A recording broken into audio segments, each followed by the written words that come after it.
I'm so delighted to be with you all this Shabbat and for the foreseeable future Shabbatot. And I'm really honored to be joining the WRT family, and I cannot wait to learn with and from each one of you and those on Zoom, not in the room. So this is the first of our Torah that I'm giving to the community, and it should be a feel-good Dvar Torah. And I would normally tell a little story about myself and then maybe crack a few jokes. We'll see if that happens. And then deliver some relevant Torah for our world today. But because we're living in a truly historic time period, both in our country and in the world, and the content of our Parsha today so aptly reflects those challenges, a feel-good Dvar Torah just doesn't seem exactly authentic. So as we turn to Parshat Korach, our Parsha today, let me tell you, nobody's feeling good. Since the beginning of the book of Bamidbar, Moshe has encountered complaining, fetching, rebellion, and upheaval at the hands of the Israelites. The people have come to him now over 25 times to express their disapproval of his and his brothers' leadership and their overall mission to move through the wilderness to the promised land. Our Parsha today tells the story of the culminating rebellion. Our text sets the stage. The entire community is gathered. Moshe and Aharon, Aaron in English, are about to share some more information from God when there is movement in the crowd. We can imagine all of these people, Kol Ha'adat Yisrael, the entire community of Israel turning their heads, what's going on? And we see Korach, a chieftain of the tribe of Levi, followed by 250 other chieftains, make their way through this mass of people. Now, we have Moshe and Aharon over here. We have all of the people over here. Maybe that's you guys.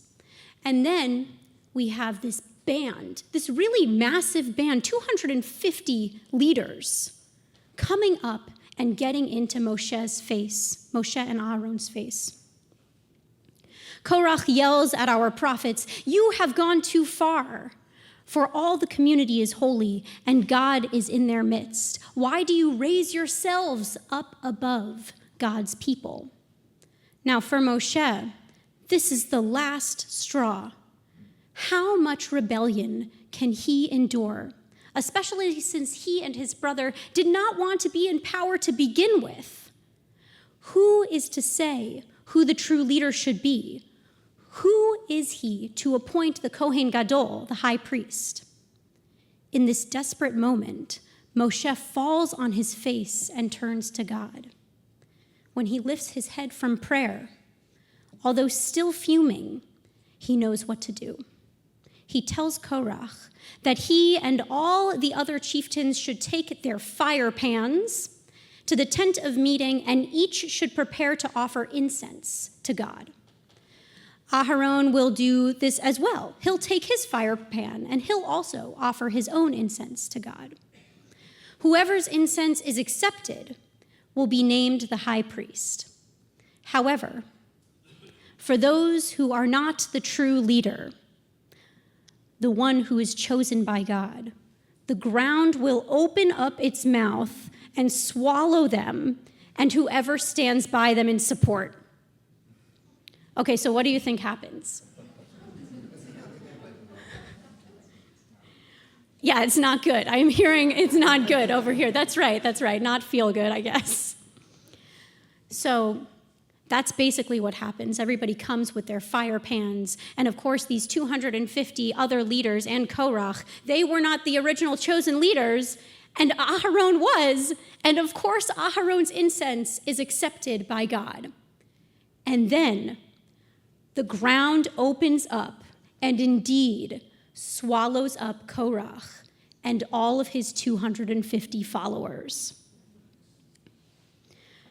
So even though, as readers, you all, may have been able to guess that would happen, this rebellion and previous smaller rebellions point to a serious unrest amongst the Israelites who should actually be the leader and which leader is speaking the truth. In the very beginning of our Parsha, remember, Korach told Moshe that every person was intrinsically holy. And perhaps this is all well and good, and I'm happy to have a theological discussion with you after the sermon. But this slogan does not appear even one more time throughout the entire Parsha.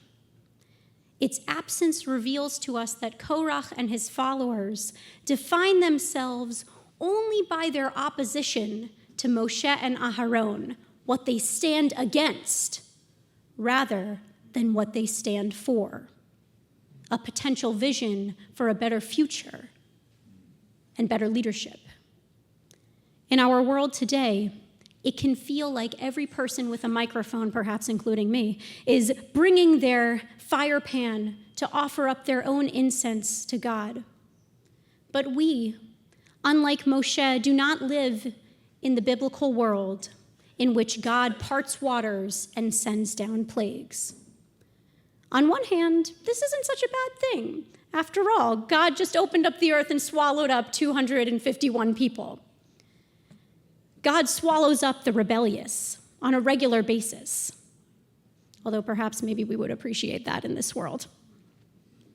But on the other hand, as we face proverbial fire pans of politicians and the like, we carry the burden of sifting through which person's incense is actually offering up the truth and which is not. We bear the responsibility of discerning which person is only saying what they stand against and which is actually providing a vision for the future. On this star-spangled Shabbat, as we face elections sooner maybe than we expect, this weight of responsibility is heavy on our shoulders. And while it is easy to dwell on the heaviness, we cannot allow ourselves to forget this responsibility comes with freedom and opportunity to choose.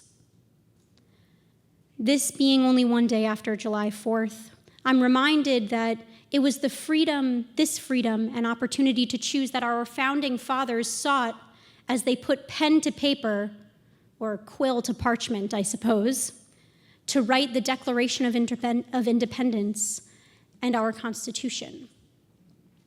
It's worth noting that the Declaration of Independence is actually a little bit more similar to the gripes of Korach than we might want to admit. In a detailed list of no fewer than 27 complaints against the British monarch's unjust governing, our founding fathers seceded. But it is the Constitution and its later amendments that are the backbone of our society.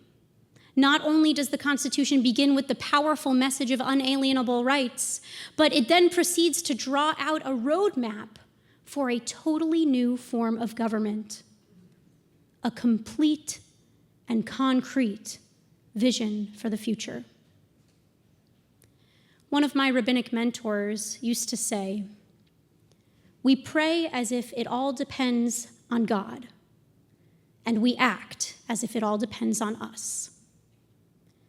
When Moshe is faced with strife, seemingly relentless questioning of authority, and rebellion of a large portion of his own people, he turns to God.